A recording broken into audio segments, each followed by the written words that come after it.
Good morning all of you. આપણે વિજ્ઞાનમાં પ્રકરણ ચોથું પરમાણુનું બંધારણ. તો આપણે તેમાં ગયા લેક્ચરમાં દરેક તત્વનું પરમાણુ ક્રમાંક, તેની પરમાણુની સંજ્ઞા, ત્યારબાદ પરમાણુના કેન્દ્રમાં રહેલા ઇલેક્ટ્રોન, પ્રોટોન અને ન્યુટ્રોનની સંખ્યા અને ત્યારબાદ તત્વની સંયોજકતા કેટલી છે તેના વિશે જોયું હતું. પછી તે ઉપરાંત આપણે કોઈ પણ તત્વ છે તો કે તેની ઇલેક્ટ્રોન રચના કેવી રીતે દર્શાવાય છે તો કે તેના વિશે પણ આપણે અભ્યાસ કર્યો હતો કે પહેલી કક્ષકમાં 2 ઇલેક્ટ્રોન સમાશે, બીજી કક્ષકમાં 8, પછી એવી રીતે ત્રીજી અને ચોથી, તો 4 કક્ષક સુધી દરેક પહેલી કક્ષક ના ભરાઈ જાય ત્યાં સુધી બીજી કક્ષામાં ઇલેક્ટ્રોનનો સમાવેશ થતો નથી. એટલે કે પહેલી કક્ષા ભરાઈ જશે ત્યારબાદ જ બીજી કક્ષામાં ઇલેક્ટ્રોનનો સમાવેશ થશે. તેના વિશે આપણે જોયું હતું. તો હવે ત્યારબાદ સંયોજકતા. તો કે સંયોજકતા વિશે નોંધ લખો. તો કે પરમાણુની સૌથી બહારની કક્ષામાં રહેલા ઇલેક્ટ્રોનની સંખ્યાને સંયોજકતા ઇલેક્ટ્રોન કહે છે, જેના વિશે આપણે અભ્યાસ કરી ગયા. જેમ કે આપણે સોડિયમ તત્વ લીધું હતું, તો સોડિયમનો પરમાણુ ક્રમાંક 11 છે.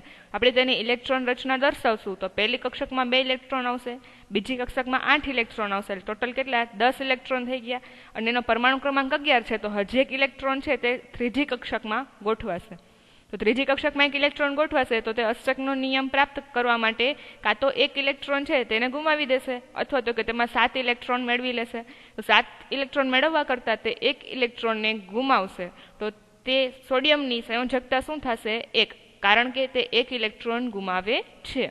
તેવી જ રીતે જો કોઈ તત્વ મેળવે છો તો તે જેટલા ઇલેક્ટ્રોન મેળવશે તે તત્વની તેટલી જ સંયોજકતા થશે. એટલે કે દરેક તત્વનો પરમાણુ અન્ય તત્વના પરમાણુ સાથે સંયોજવા માટેની નિશ્ચિત ક્ષમતા ધરાવે છે, જેને સંયોજકતા કહે છે. કોઈપણ પરમાણુની બાહ્યતમ કક્ષામાં વધુમાં વધુ 8 ઇલેક્ટ્રોન સમાવી શકાય છે. જે તત્વોની બાહ્યતમ કક્ષા ઇલેક્ટ્રોનથી સંપૂર્ણ ભરેલી હોય તેવા તત્વોના પરમાણુઓ ખૂબ જ ઓછી રાસાયણિક સક્રિયતા દર્શાવે છે. આવા તત્વોના પરમાણુઓની અન્ય તત્વોના પરમાણુઓ સાથે સંયોજવાની ક્ષમતા અથવા તો કે સંયોજકતા કેવી છે? 0 હોય છે. જો અહીંયા આ તત્વો બતાવેલા છે: helium, neon, argon, krypton, xenon અને રેડોન. તો આ 6 તત્વો એવા છે કે જેની બહારની કક્ષામાં પૂરેપૂરા 8 ઇલેક્ટ્રોન આવેલા છે. જેમ કે આપણે જોઈએ તો કે હિલિયમ, તો તેમાં તેની પાસે 2 જ ઇલેક્ટ્રોન છે. તો પહેલી કક્ષકમાં 2 જ ઇલેક્ટ્રોન સમાય એટલે કે તેની પાસે એક કક્ષક છે, તો તે સંપૂર્ણપણે ફૂલ થઈ ગઈ છે, ભરાઈ ગઈ છે. ત્યારબાદ નિયોન જોઈએ તો તેની પહેલી કક્ષકમાં 2 ઇલેક્ટ્રોન રહેશે અને બીજી કક્ષકમાં 8 ઇલેક્ટ્રોન રહેશે, એટલે ટોટલ 10 ઇલેક્ટ્રોન થઈ ગયા એની પાસે. એટલે કે તેની બીજી કક્ષક છે તો કે તે સંપૂર્ણ રીતે ઇલેક્ટ્રોનથી ભરાયેલી છે. તો આવા તત્વો છે તો કે તેની અન્ય તત્વો સાથે સંયોજવાની ક્ષમતા અથવા તો કે તેની સંયોજકતા કેવી હોય છે? 0 હોય છે. તો એવા આપણે આખા 114 તત્વોમાંથી 118 તત્વોમાંથી આપણને એવા 6 તત્વો જોવા મળે છે કે જેની સંયોજકતા કેવી છે? 0 હોય છે. જે તત્વોની સંયોજકતા 0 હોય તેવા તત્વોને નિષ્ક્રિય તત્વો કહે છે.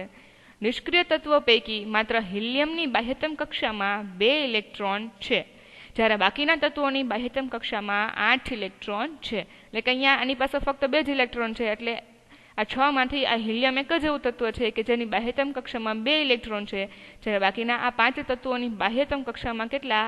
8 ઇલેક્ટ્રોન છે. દરેક તત્વનો પરમાણુ બાહ્યતમ કક્ષામાં અષ્ટક રચના પ્રાપ્ત કરવાનો પ્રયત્ન કરે છે. આ માટે તે પરમાણુ અન્ય તત્વના પરમાણુ સાથે ઇલેક્ટ્રોનની ભાગીદારી અથવા આપ-લે કરે છે. 2 કે તેથી વધુ તત્વોના પરમાણુની બાહ્યતમ કક્ષામાં ભાગીદારી કરતા અથવા વિનિમય કરતા ઇલેક્ટ્રોનની સંખ્યાને સંયોજકતા કહે છે.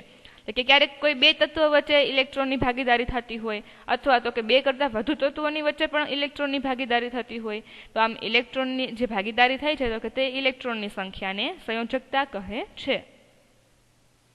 ત્યારબાદ જોઈએ તો કે તત્વની સંયોજકતા કેવી રીતે નક્કી કરી શકાય છે? ઉદાહરણ આપી સમજાવો. તો કોઈ પણ તત્વની સંયોજકતા બાહ્યતમ કક્ષામાં રહેલા ઇલેક્ટ્રોનની સંખ્યા દ્વારા નક્કી થાય છે. દાખલા તરીકે હાઇડ્રોજન, લિથિયમ કે સોડિયમ તત્વના પરમાણુઓ બાહ્યતમ કક્ષામાં કેટલા ઇલેક્ટ્રોન ધરાવે છે? તો કે 1 ઇલેક્ટ્રોન ધરાવે છે. આથી આ તત્વો 1 ઇલેક્ટ્રોન ગુમાવી શકે છે, તેથી તેમની સંયોજકતા 1 છે તેમ કહી શકાય છે. હાઇડ્રોજનનો પરમાણુ ક્રમાંક 1 છે, લિથિયમનો પરમાણુ ક્રમાંક 3 છે અને સોડિયમનો પરમાણુ ક્રમાંક 11 છે. તો એની પરમાણુ ક્રમાંક 1 છે તો તેની પાસે 1 જ ઇલેક્ટ્રોન હશે. લિથિયમનો પરમાણુ ક્રમાંક 3 છે તો પહેલી કક્ષકમાં 2 ઇલેક્ટ્રોન હશે, બીજી કક્ષકમાં 1 ઇલેક્ટ્રોન હશે. અને સોડિયમનો 11 છે તો આપણે એની ઇલેક્ટ્રોન રચના જોઈએ કે પહેલી કક્ષકમાં 2, બીજી કક્ષકમાં 8 અને ત્યારબાદની કક્ષકમાં 1 ઇલેક્ટ્રોન હશે. એટલે કે દરેકની બહારની છેલ્લી કક્ષક જોઈએ તો છેલ્લી કક્ષામાં કેટલા ઇલેક્ટ્રોન છે? 1 ઇલેક્ટ્રોન ધરાવે છે. તો તે 1 ઇલેક્ટ્રોન શું કરશે? ગુમાવી દેશે અષ્ટકનો નિયમ પ્રમાણે, બરાબર. તો અહીંયા આ ત્રણે ત્રણ તત્વોની સંયોજકતા કેટલી થશે? 1. તો મેગ્નેશિયમ અને એલ્યુમિનિયમની સંયોજકતા અનુક્રમે કેટલી છે? 2 અને 3 છે. મેગ્નેશિયમનો પરમાણુ ક્રમાંક 12 છે અને એલ્યુમિનિયમનો પરમાણુ ક્રમાંક 13 છે. તો તેના આપણે ઇલેક્ટ્રોન રચના જોઈએ તો મેગ્નેશિયમની 2 સંયોજકતા થશે અને એલ્યુમિનિયમની 3 સંયોજકતા થશે. જ્યારે સંયોજકતા ઇલેક્ટ્રોનની સંખ્યા 5 થી 7 હોય ત્યારે સૌથી બહારની કક્ષકમાં અષ્ટક પૂર્ણ કરવા જોઈતા ઇલેક્ટ્રોનની સંખ્યા સંયોજકતા બને. મતલબ કે આપણે જો અહીંયા બહારની કક્ષામાં 1, 2, 3 હોય તો આપણને ખબર છે કે તે શું કરશે? એ ગુમાવી દેશે, બરાબર. પરંતુ જ્યારે ક્યારે બહારની કક્ષામાં 5 હોય, 6 હોય કે 7 ઇલેક્ટ્રોન હોય તો તે શું કરશે? અષ્ટકનો નિયમ પ્રાપ્ત કરવા માટે તેની પાસે જેટલા ઘટતા હશે ને એટલા ઇલેક્ટ્રોનની મેળવે છે. હવે એની પાસે બહારની કક્ષામાં 5 ઇલેક્ટ્રોન છે તો એને અષ્ટકનો નિયમ પ્રાપ્ત કરવા માટે તે 3 ઇલેક્ટ્રોન મેળવશે, નહીં કે 5 ઇલેક્ટ્રોન ગુમાવી દેશે, બરાબર. તો અહીંયા તેને 3ની જરૂર પડે છે તો ઇલેક્ટ્રોનની સંયોજકતા અહીંયા શું થશે? 3. જેમ કે ઓક્સિજનના પરમાણુની સૌથી બહારની કક્ષામાં 6 ઇલેક્ટ્રોન હોવાથી અષ્ટક પૂર્ણ કરવા 2 ઇલેક્ટ્રોન જોઈએ છે. તેથી ઓક્સિજનની સંયોજકતા શું થશે? 2. તો ક્લોરીનના પરમાણુની સૌથી બહારની કક્ષામાં 7 ઇલેક્ટ્રોન હોવાથી તેને અષ્ટક પૂર્ણ કરવા માટે 1 ઇલેક્ટ્રોનની જરૂર પડશે. આથી ક્લોરીનની સંયોજકતા કેટલી થશે? 1. તો સંયોજકતા ઇલેક્ટ્રોન કોને કહે છે અને સંયોજકતા ઇલેક્ટ્રોનનું મહત્વ સમજાવો. તો કે સંયોજકતા ઇલેક્ટ્રોન તો કે તત્વના પરમાણુની સૌથી બહારની કક્ષામાં ગોઠવાયેલા ઇલેક્ટ્રોનને સંયોજકતા ઇલેક્ટ્રોન કહે છે. તેનું મહત્વ જોઈએ તો કે પરમાણુના ઉત્સર્જન વર્ણપટ અને પરમાણુના રાસાયણિક ગુણધર્મ તેની આધારે સમજાવી શકાય છે. જે ત્યારબાદ જોઈએ તો કે ક્લોરીન, સલ્ફર અને મેગ્નેશિયમ પરમાણુઓની સંયોજકતા તમે કેવી રીતે શોધશો? તો પહેલા તો આપણે કક્ષક લખી લઈએ K, L, M અને N. પણ આપણે ખબર છે N કક્ષકમાં તો હજી કોઈ આવશે નહીં. તો ક્લોરીન જોઈએ તેનો પરમાણુ ક્રમાંક 17 છે તો K કક્ષકમાં 2 સમાશે, L માં 8 સમાશે એટલે 8 ને 2 10 થયા, વૈધા કેટલા? 7. તો M માં કેટલા સમાશે? 7. હવે બહારની છેલ્લી કક્ષક જોઈએ તો તેમાં 7 ઇલેક્ટ્રોન છે. અષ્ટકનો નિયમ પ્રાપ્ત કરવા માટે તેને 8 ઇલેક્ટ્રોન જોઈએ તો કેટલા ઇલેક્ટ્રોન ઘટે છે? 1. તો અહીંયા ક્લોરીનની સંયોજકતા કેટલી કહેવાશે? 1. ત્યારબાદ સલ્ફર જોઈએ તો તેનો પરમાણુ ક્રમાંક કેટલો છે? 16.